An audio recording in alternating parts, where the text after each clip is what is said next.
So folks, in our first video, we just did a quick recap of solving nth order differential equations by particular methods. And now we want to introduce the method of variation of parameters. So here I'm going to derive the formula for it, and then we'll recap that and practice it on the next 2 pages. So here I've got a second order, and we're just going to do this for second order differential equations at this point. They are second order, they are linear. Notice these are in linear form, so these are linear, and something is different than what we saw before. First of all, these are non-homogeneous because we've got some arbitrary function on the right-hand side. The second issue is notice that, well, this still has a coefficient function of the constant 1. The y prime and the y terms have non-coefficient function, or they're not necessarily constant coefficient functions. So they could be anything, any function involving t, as long as it doesn't involve y or its derivatives. That's what we've got here. So now we've got a second order linear ODE, and in this case it might be non-homogeneous, and it doesn't necessarily have constant coefficients. And this is the beauty of variation of parameters, even though the methods are a little more difficult. Okay. So suppose we've got this, and suppose we've already found the homogeneous solution, the solution to the corresponding homogeneous equation. We found that YH is this, and that solves the homogeneous equation. Notice that's set equal to 0. So that's typical. That's what we've done in previous examples when we're looking for the general solution to a non-homogeneous equation. We first solve the homogeneous equation. That is, we're supposing Y1 and Y2 are two linearly independent solutions to the corresponding homogeneous equation. So what we're going to do in our method of variation of parameters is we're going to take a guess at the particular solution. And unlike the method of undetermined coefficients, where we try to avoid the solutions to the homogeneous equation, we're going to incorporate the solutions to the homogeneous equation when making our guess for the particular solution. And that's the notion of variation on the parameters. So what we're going to do now is we're going to make a guess that our yp should look like, and folks, give some space here, it should look like something y1 of t plus something y2 of t. But of course, it can't just be y1 and y2 because those solve the homogeneous equation. So what I'm going to do is I'm going to multiply each one of these by a yet undetermined non-constant function. Okay, so that's where v1 and v2 are not yet determined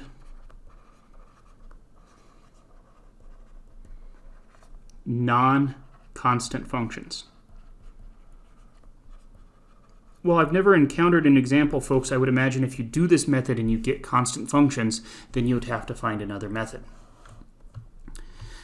Because if they were constant functions, then it's just a linear combination of your homogeneous solution, which certainly wouldn't solve the non-homogeneous equation if f of t is anything other than 0. So what do we do now? We've seen this before, right, folks, where we give ourselves a guess at the solution, and you'd be right in saying, where on earth did that guess come from?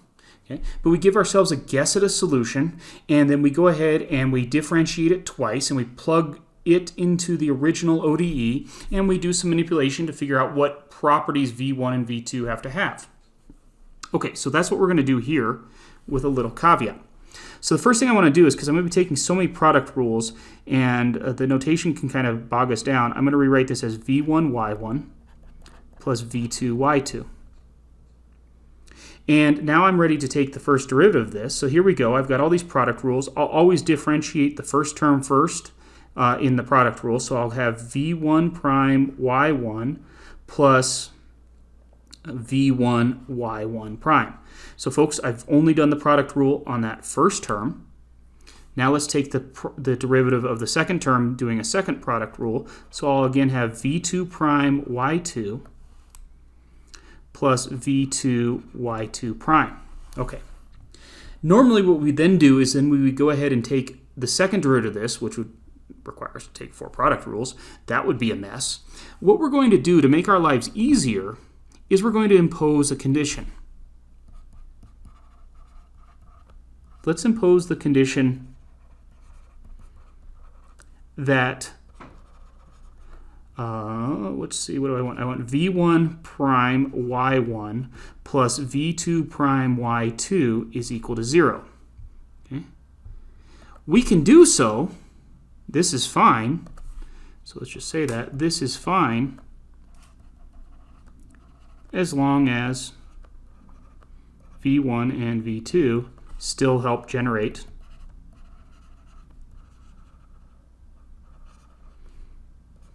the particular solution. So I've had students say, and I agree with them, where on earth did you impose that condition? We'll see why we picked that. It's going to give us a nice formulation of the answer. But, why can you just impose an extra condition? And, well, by imposing an extra condition, what we're technically doing from a logical standpoint is we're making our problem harder, right? Rather than just saying V1 and V2 are any non-constant functions, we're going to add this extra caveat, which makes it a little bit potentially, we're limiting the V1 and V2s that we'll use by imposing that extra condition. But as long as we find V1 and V2, we have something that would solve the original non-homogeneous ODE. And if we made our lives harder by imposing more conditions, that's okay. The reality is we're getting ready to generate a system of equations, of functions, of unknown functions. And so by giving ourselves this extra equation, we'll make it a little bit easier to solve that system. So you'll see what happens here as we go through. So it seems a little strange. We're going to impose this condition. Well, there's my V1 prime y1, and there is my V2 prime y2. And those are both 0, so that gives me, simplifying this derivative, would be V1 y1 prime plus V2 y2 prime. So again, we started with our guess. This was our guess, and we've taken the first derivative of it plus imposing a condition, and then we're going to take the second derivative of it, and again, we're going to plug all of that into the original ODE. So let's take the second derivative. So taking the second derivative, we've got more product rules, V1 prime, Y1 prime, plus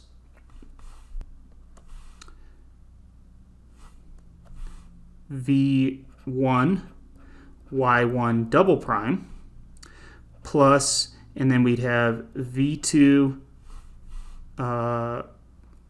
prime Y2 prime plus V2 Y2 double prime.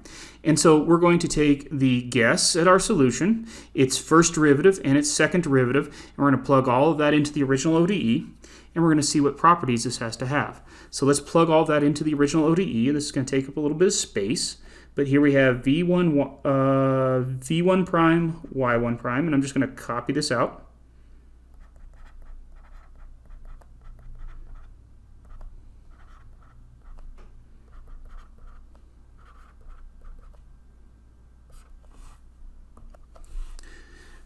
Plus, and then I'm going to do my P of t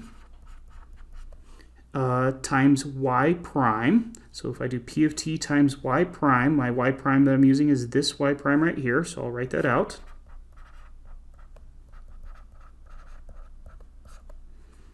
Then I need to add to this my Q of t times my guess at y, and I'm using yp, that's my guess.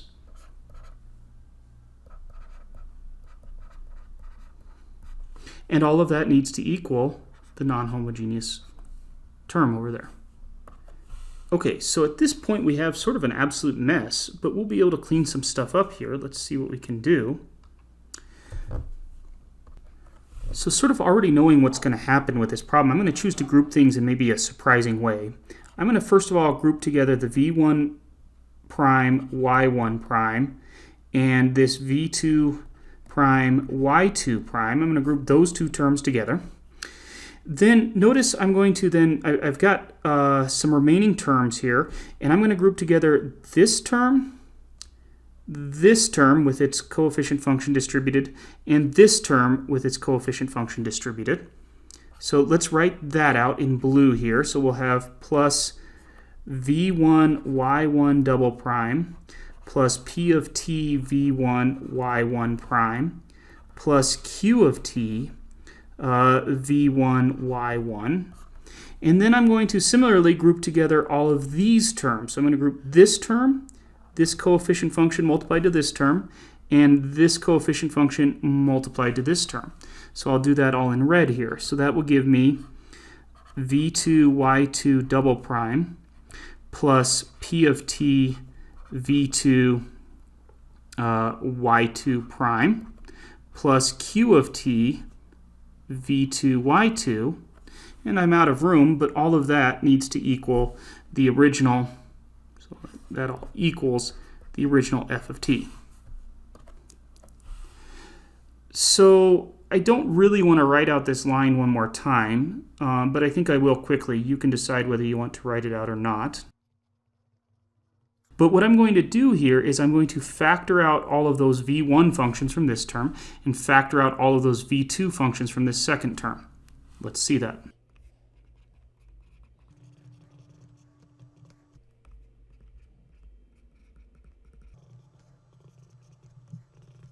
So I've gone ahead and done so. I factored out the v1 from each of the blue functions, and I factored out the v2 from each of the red. But look what I'm left with right here. This is just the original ODE with y1 plugged into the original ODE. And what was y1? y1 we assumed was a solution to the homogeneous equation. So that with a y1 in there has to output a 0. So this whole term here is 0 since y1 solves the homogeneous ODE. Similarly, this whole term right here is also 0 since y2 also solves the homogeneous ODE. Okay, so even though that was a big long mess, what we're left with is v1 prime y1 prime plus v2 prime y2 prime has to equal f of t. So what are we left with? We're left with this equation right here, which is maybe big, maybe a little bit smaller than it could have been. This equation right here, but we can't forget what else. We also imposed this extra condition up here. And let me slide that down. I apologize, folks. Let me slide that down. That's our one equation that needs to be satisfied. But so does that other imposed condition where we said v1 prime y1 plus v2 prime y2 had to equal 0. What I've got is a system of two equations, and I've got two unknown functions. Remember, I know what y1 and y2 are. They're the solutions to the homogeneous equation. So I know what y1 is and y1 prime is, etc. What I don't know is what v1 and v2 are, and I have in this system v1 prime and v2 prime. And so what I'm going to do is, even though it's written this way, I'm going to rewrite this system this way. I'm going to write it first of all as y1 v1 prime plus y2 v2 prime, and that needs to equal 0, and y1 prime v1 prime plus y2 prime v2 prime has to equal f of t. And now I'm going to set that up as an equation, a system of a matrix equation. So we'd have the coefficient function. I know that y1 and y2 are functions, but we've got the coefficient matrix y1 y2 y1 prime y2 prime times v1 prime v2 prime has to equal 0 f of t. Now, you may not remember this, but I actually had you solve this equation by computing a determinant one other time. And so what we can do is we can give this solution to v1 prime and v2 prime using, remember, Cramer's rule. So Cramer's rule gives us a formulaic way of giving a solution to a system of equations in terms of various determinants. So what we would have by Cramer's rule is that v1 prime, and I think just to kind of reiterate, because you might have forgotten some of Cramer's rule, what's going on here, and I'll use f instead of f of t. I'll put those in red just so you can see what's going on. So Cramer's rule says that v1 prime is equal to the determinant of 0f and then y2 prime. And if you're not remembering this, I'll review it here in just a second. And then all over the original determinant, which would be y1 prime, y2 prime, and that v2 prime is equal to this determinant quotient, where again we have y1, y1 prime, y2, y2 prime.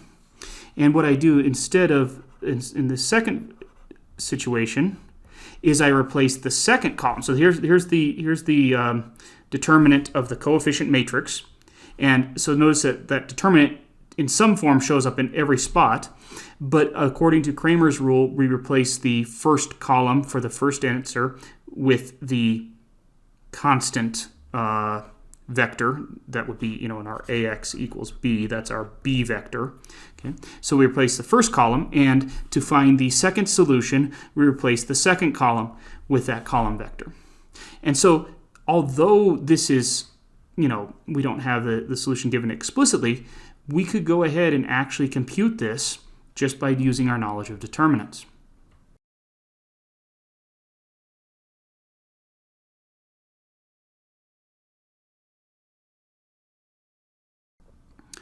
So, be careful here because we're not done. Remember that we said that the general solution, or we said that our guess at the particular solution was v1t, y1t, and v2t, y2t. And so we can then solve these for v. So once we've given v1 prime, we know that v1 of t is simply equal to the integral of v1 prime of t, whatever I get when I go ahead and solve this with Kramer's rule. And I know that v2 of t is equal to the integral of v2 prime of t dt, which is whatever I get whenever I solve this by Kramer's rule. And so now I can give the particular solution.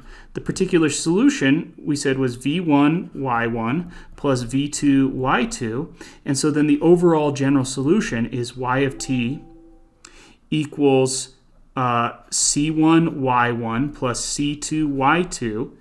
Recall that this is just the homogeneous solution, plus, and then our particular solution, which we just set up the conditions for which the particular solution would work, and it was the solution to this system of equations by Kramer's rule and then integrating it.